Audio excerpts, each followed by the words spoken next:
Hi, I'm Jennet Ingle, the 5-Minute Read Maker. If you're watching this on YouTube, would you go ahead and click subscribe for me? Thank you.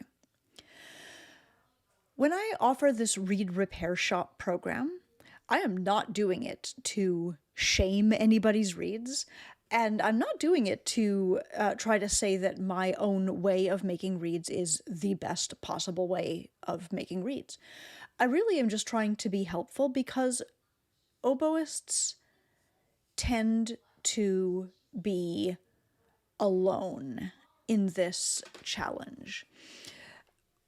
When, geography is always a problem for oboists. You seldom have people around you who are sort of at your same level, working on your same things, and a lot of people have had trouble even finding support in their local community, finding a professional to work with them, finding a teacher who can really help with what they're doing. And so for a lot of oboists, they are stuck in their house, like scraping on these little damp pieces of wood, and it can be really hard to know what you're doing wrong or what you're doing right, or just how far away you are from having a good read. Because of course, right, these are little reads are so delicate, and they're so persnickety, and they're so the art of making them is such an art. So all of the diagrams in the world will not necessarily help you to just find that elusive balance that you're looking for. What is my point? I have people reach out to me often and say, oh, I've been meaning to send you reads for your Read Repair Shop, but I'm embarrassed because my reads are so bad. Or I've been meaning to send you reads for your Read Repair Shop, but I just think I'm so close. The next read might actually be a good read. I can feel it. And yes, totally true. You are probably so close. Or if your reads are so bad, there's probably a reason for it. Because reads are weird, they're persnickety, they're individuals, but also there's a method here. There is a framework for how do you make a read be balanced better for you. And that is all I'm trying to do here. I'm trying to help. So if you are sitting at home looking at a whole bunch of scraped up little nubs that keep not quite being what you want, I can help with that, and I would be happy to be helpful. So today in Read Repair Shop, we're looking at Shelley's reads, and they are so close to being absolutely great, absolutely fine. They look beautiful, they look like reads, all of the dimensions appear to be right, and yet they weren't quite working for her. And so I explored and found that I was able to turn them into really good, healthy, vibrating, balanced reads very easily. You'll be surprised as you watch this video, I think, as to how small the difference is between a not quite functional read and a very functional, excellent read.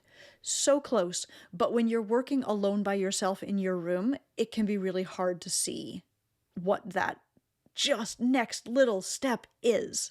So I hope that you enjoy this. I hope that this feels useful for you as well. Thank you for sending your reads. They look beautiful. They look like reads. Completely. They're all of the dimensions are there, all of the sections are there, and they're so close to being really, really good reads. So I'm really excited about them because I think I can help you, and I'm pleased to be able to do that. Let me start with, I'll just start here with the first one you sent me, number 19. Now, these all have very slightly different issues, but effectively they are all really good looking reads. You mentioned that you've been experimenting with Canaan shapes, but you're using Mac Plus and Pfeiffer Mac. I'm not sure which these are, but it doesn't really matter. I'm just letting you know. I'm just saying that because people are always interested. As I look at this read, it looks like a read. all the way through. And when I crow it, there's a wildness to the crow that I want you to really pay attention to.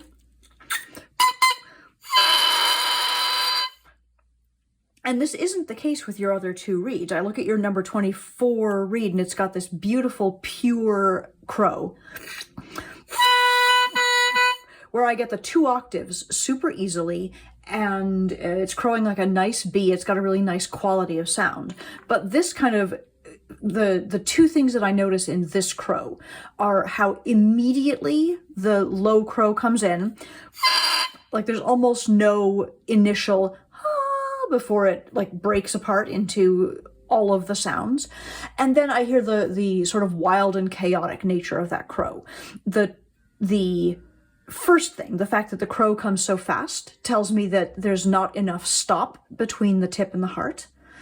And the fact that that there's a wildness to it tells me that there's something amiss with the slope in the tip, like the sides are somehow not thinner than the center. So when I pop my plaque in,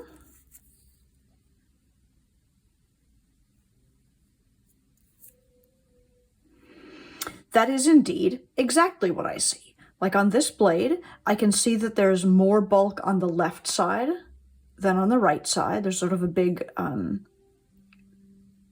piece here of extra thickness. And on this blade, I can see where your knife has taken swipes sort of in the center there. There's a notch that has sort of gone through. And so there's a thinness there in the center. And then it doesn't seem to get significantly thinner out toward the sides. So I believe that if I tackle this reed just looking at the slope in the tip and at making sure that it's well and cleanly separated from the heart, especially at the sides of the tip, I think that right there is going to improve the crow and bring it around. Actually, before I do that, let me play the reed real quick. Here's the crow again, or the beep in the crow.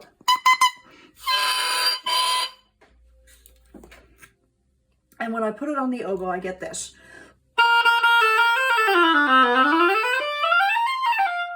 Which precisely matches your description. You said, this reed is so loud, there's no volume control. You feel like you have to bite it to control it. And then you said there's probably room to clip the tip, but you weren't sure if that would help. And yeah, I don't think the tip is ready to clip. I think it's not sloped enough yet. But absolutely, 100%, I hear your other concerns. And I think they are caused by slope in the tip. So I'm going to go to the far right side and just do a little gentle cut in right above the gutter of the rooftop. And then just sort of pet the kitty on up. Little strokes, because I'm not trying to like carve this reed. I'm just trying to reinforce the idea that the rightmost 2 or 3 grains need to be the thinnest part. Then I'm going to go to the left and do the same thing. Just a little bit more pressure right above the gutter of the rooftop, and then little strokes to follow through all the way to the top. This is my petting the kitty maneuver. Other blade, same thing. Little cut, then little scrapes. And there's that big thick place on the left. Do you see it? Cut in and just push through.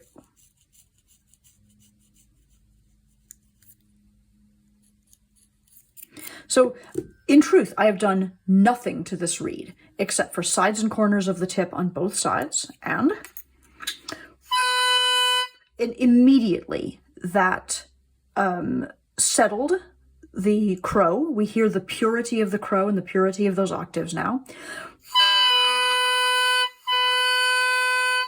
Sounds like it's a bee crow, which means that there is room for me to clip. But I also notice,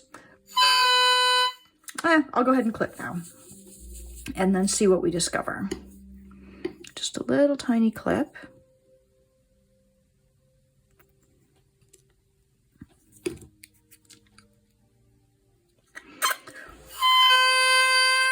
brings it back to a C crow. I'm going to put it on the oboe.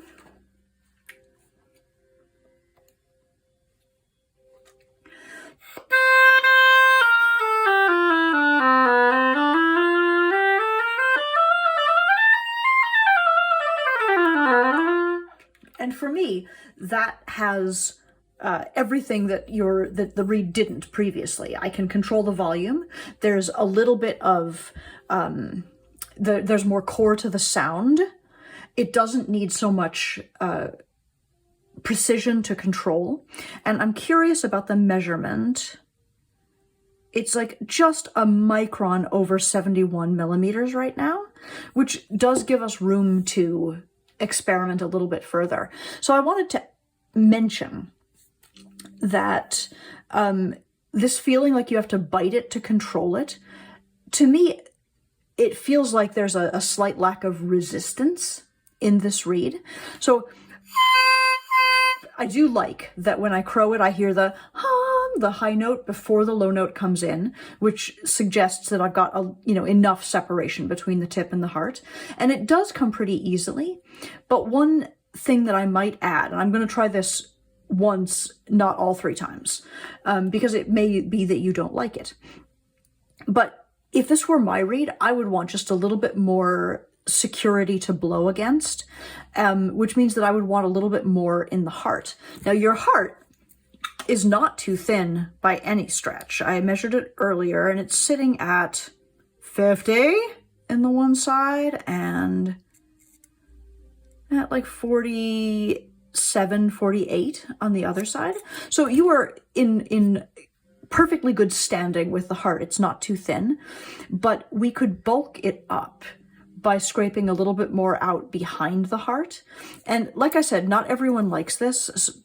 Not everyone wants the amount of resistance that I want in a reed, but I wonder if doing this, going behind the heart in order to make the heart think it's thicker, in order to sort of bulk up the resistance in the reed a little bit, might give you a little bit more control. So like I said, I'm going to do that once, but I'm not going to do it again, I don't think.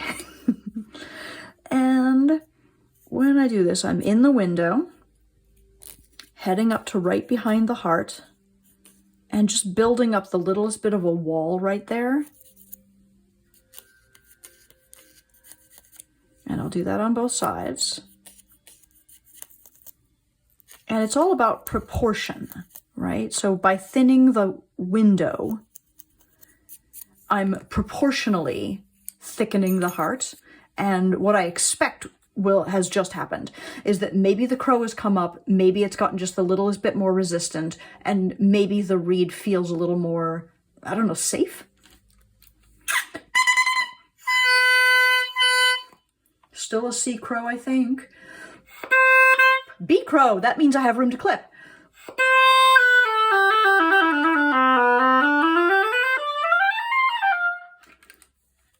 And the nice thing about the way that feels to me right now is that there's a lot of stability and security built into the reed. So I can open up my mouth and just blow, and it takes care of pitch and stability for me.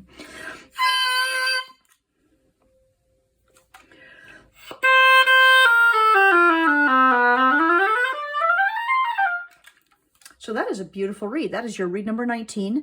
I did almost nothing to it. Sides and corners of the tip, slope within the tip, and a little bit in the windows, and that's all. I didn't touch the heart. I didn't touch the center of the tip.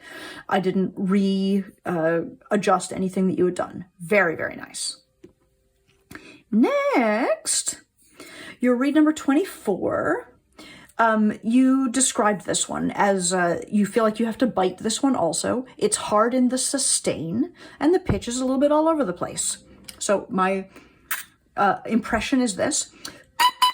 The beep is pretty easy.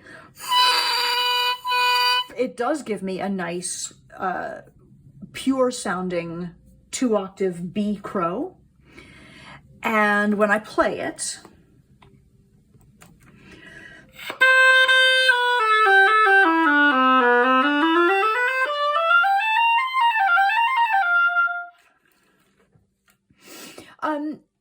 I feel what you're feeling in terms of needing to bite a little bit.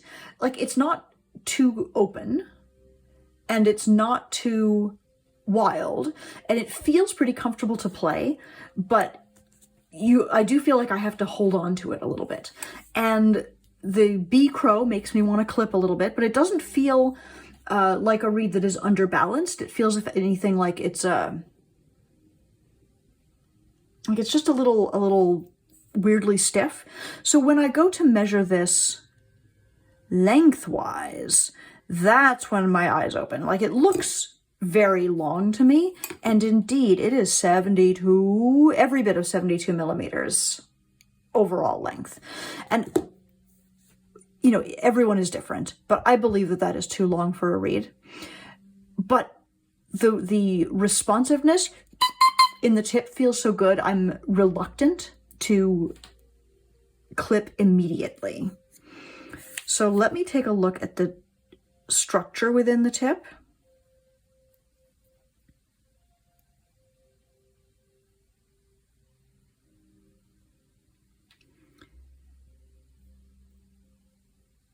I mean, looking at this reed, my instinct, again, is to go into the windows, but I literally just promised you I wouldn't do that. So I'm going to go first to the side of the tip and just reminding myself that it's never the wrong idea to do a little bit more at the sides and corners of the tip, and reminding myself that what I want to do is clip this reed a little bit shorter.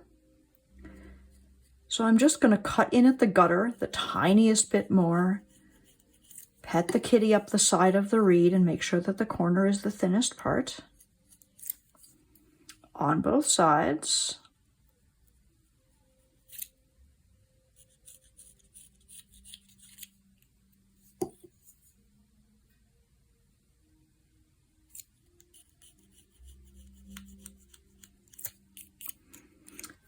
Crow it. The crow just feels even that much smoother to me. Little clip to try to get it up to a C. Another.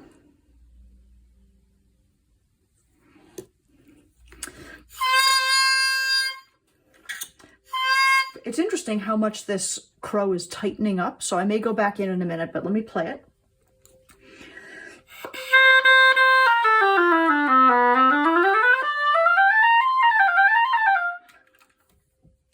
This reed has a beautiful core in the sound. It's really got such a nice quality, but it feels very tight to me. And overall, we're still above 71 millimeters, which is plenty long. Your rooftops, it's just above 65, and it's 66 on this side. That is not a problem. Plenty of people like put their rooftop that high. But I feel like I just need a little bit more depth in this reed somewhere. I don't perceive that this is a heart issue, because your heart looks gorgeous. And I'm going to measure the middle of the heart.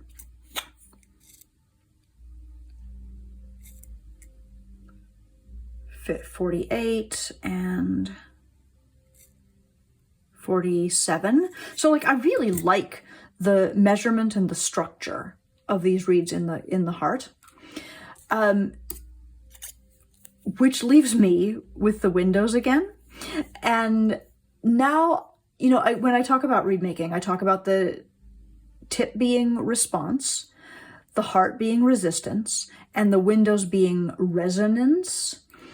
And that's an oversimplification, but that resonance is what I want from this reed right now. It's functional, but it doesn't feel good, and it doesn't feel open, and it doesn't feel flexible.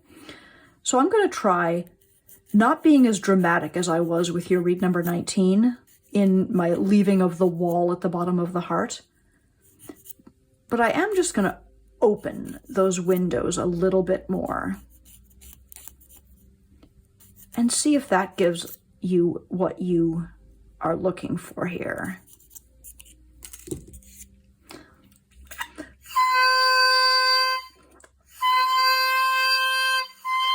So I like the purity of the crow.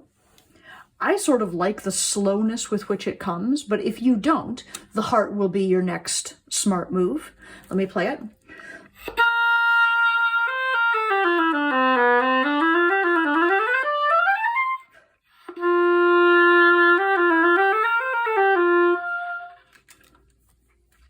To me, the quality that you described of having to bite it to make it work has gone away. It's got a really nice, very controlled opening. It sort of plays by itself. It's taking care of its own pitch. It's taking care of its own sound. And it feels pretty easy for me to play. If you get this one back, this number 24, and you are uncomfortable with the sustain still, if it feels like it's just a little too resistant to keep blowing, you might want to arc over the heart ever so slightly, but I really like the way this feels, so I'm inclined to leave it. Your read number 25. Just dipping it again. Okay, your commentary is this. It's hard in the response and the sustain. It crows a B and the pitch is high. So that's so interesting, right? Because I say all the time that the pitch of the crow doesn't dictate the finished pitch of the reed. And it doesn't, but people sometimes don't believe me. But if the reed is crowing low but playing sharp, that's a little bit of an aha. And seems to me, as I look at this reed, you're still at 71, but your rooftop sits a little bit lower. It's like a down and dirty 65 here. And the reed looks visually just a little bit more finished than the other two. Like you've spent some time in this reed already. One thing let me beep and crow it first.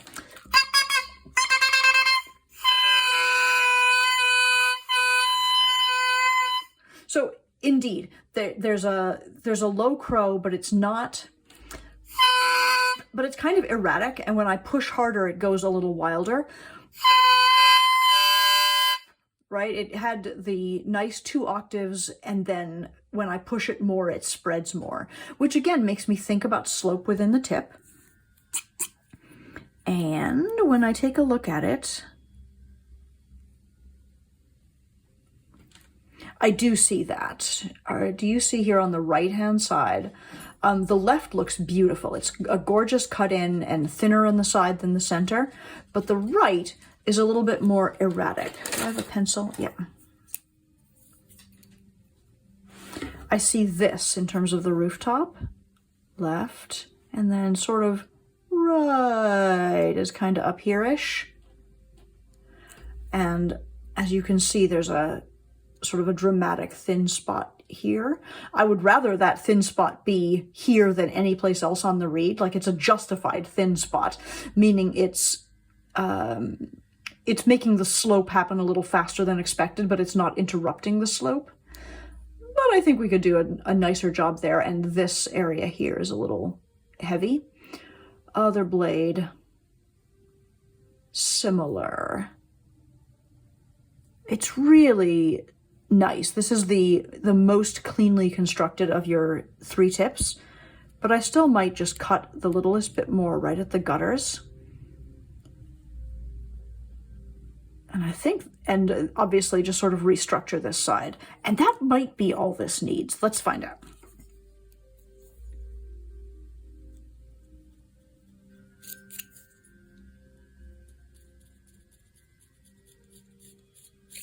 So I'm using kind of little strokes to just help with the snow on the rooftop on that side.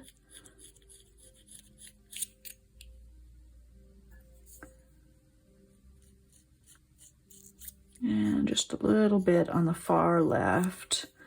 Other blade, same game. Little bit more cut in at the gutter. Little petting the kitty. Both sides. So I've not touched anything interior to those rightmost and leftmost 3 or 4 grains. But it purified the crow and dropped the crow, so that's going to enable me to clip.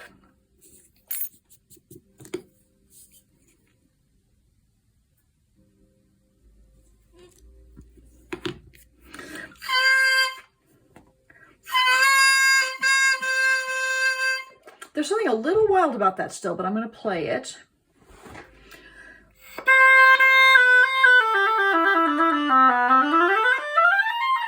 Okay.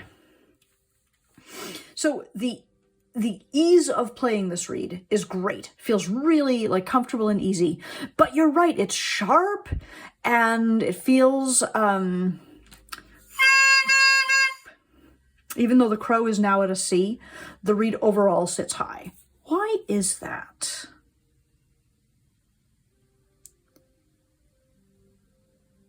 You're not too long, you're not overwound. There's nothing about the throat dimension that seems peculiar.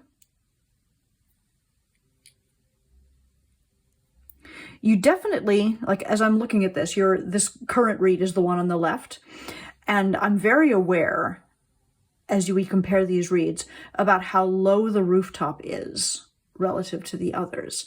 And you know, your measurement at 65 millimeters is exactly where mine is, but for you this is working a little less well. It's sitting a little sharp. A trick that I'll often use if I've got a reed that is like functional and good but still sitting high. Sorry, let me look at one more thing first, which is the structure in the heart. It's possible that a heavy heart, oh, look at that. That heart's super heavy. And we've got a crow, we've got a good crow, but that may be largely because, look at that. That may be because we've just done so much good work in the tip and we've got a long tip relative to the short, fat heart. I think the disproportion here, even though this reed feels easy to play, I think your disproportion is in the heart. So I'm going to arc over the heart and try to drop the crow that way, just ever so gently. You know, I don't use a micrometer very much in my own reed making.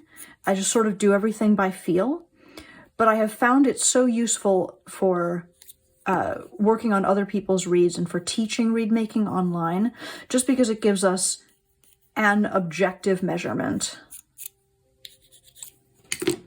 to look at. So that dropped the crow like crazy, and it feels, in addition to being lower in pitch, it feels more resonant. Like remember when I blew it a second ago? Like I had the C crow, but if I pushed harder, it went wilder, and that's not the case here. I push harder and harder, and I just get more and more B. So I'm going to clip now.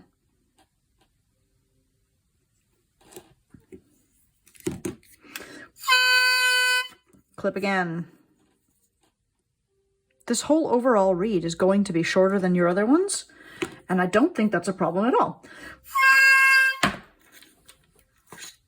So now I've got a C crow.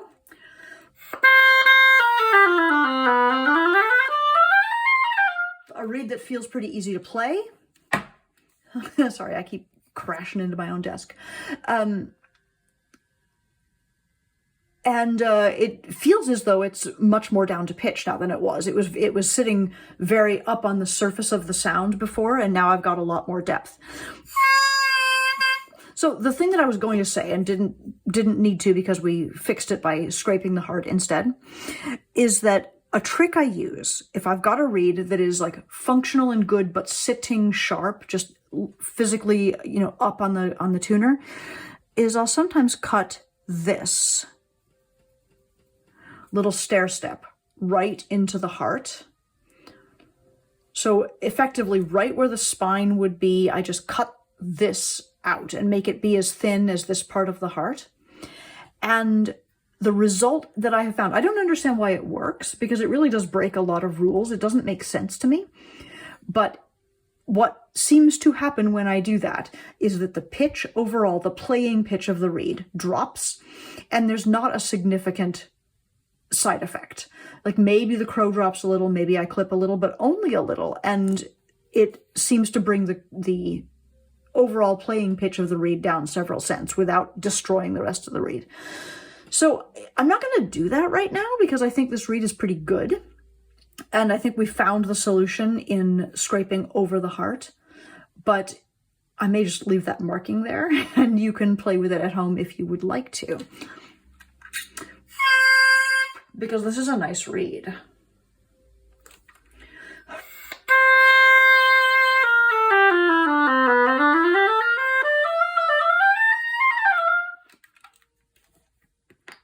Okay. So overall, these 3 reeds were not far at all from being terrific. In all 3 cases, I worked a tiny bit at the sides and corners of your tip to really reinforce that slope. And in all 3 cases, I did just a little bit more cut in at the gutter of the rooftop, just those rightmost and leftmost 2 or 3 grains. With your reed number 19, I opened up your windows quite a lot to slightly restructure how the heart slows the vibrations down. And that was just an experiment that I wanted you to see me do and feel out.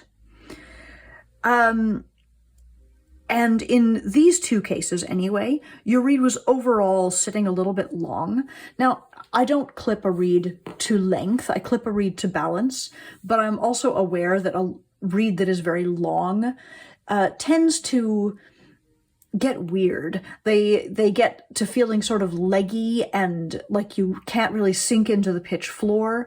They age strangely. The opening tends to get weird. So I prefer a reed that is under 71 millimeters. So I kept scraping. I dropped the crow and clipped, dropped the crow and clipped intentionally to get it down to that point. And that is something that you can do over and over again, right? Like even this guy, which ended up probably at 70. Yeah, right at 70. Whereas these guys are more like 71. This one's still a little above 71. But I liked it. It became a reed that was functional. I think that in both of these cases, I also helped you out by taking a little bit out of the windows, just to give you a little bit more balance and a little bit more resonance.